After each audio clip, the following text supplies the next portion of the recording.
Hello. Please hit like button and subscribe my channel. Also press bell icon for future video notifications. Thanks.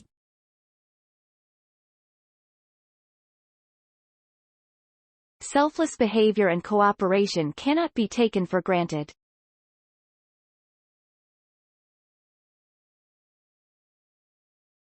Because it is by no means self-evident that under certain circumstances we set our self-interest aside and put ourselves in the service of a group, sometimes to the point of self-sacrifice. Many theories have been developed to get to the bottom of this moral conundrum.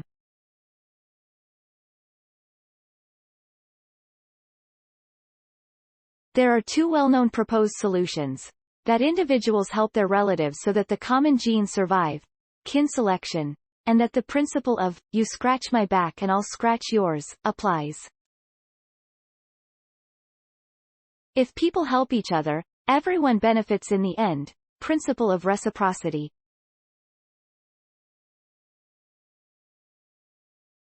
Prisoner's Dilemma combined with a coordination game. Mathematician Mohammad Salihshor of the Max Planck Institute for Mathematics and the Sciences in Leipzig, Germany, has used the tools of game theory to explain the emergence of moral norms, because game theory studies how people make rational deck. For example, while some norms such as help others promote self-sacrificing behavior, others, such as dress codes, appear not to have much to do with curbing selfishness.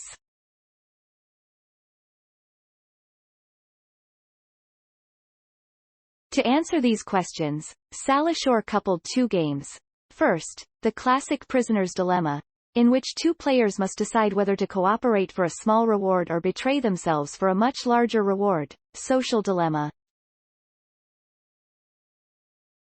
This game can be a typical example of a social dilemma, where success of a group as a whole requires individuals to behave selflessly.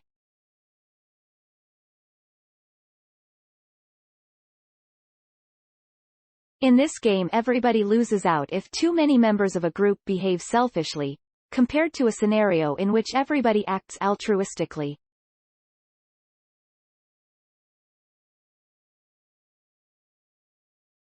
Second, a game that focuses on typical decisions within groups, such as a coordination task, distribution of resources, choice of a leader, or conflict resolution.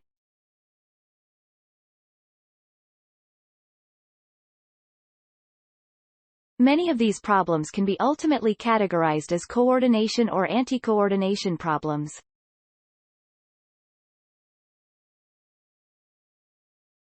Without coupling the two games, it is clear that in the Prisoner's Dilemma, cooperation does not pay off, and self-interested behavior is the best choice from the individual's perspective if there are enough people who act selflessly. But individuals who act selfishly are not able to solve coordination problems efficiently and lose a lot of resources due to failing to coordinate their activity.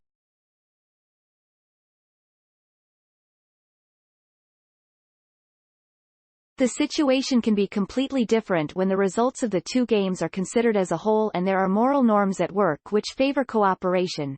Now cooperation in the Prisoner's Dilemma can suddenly pay off because the gain in the second game more than compensates for the loss in T.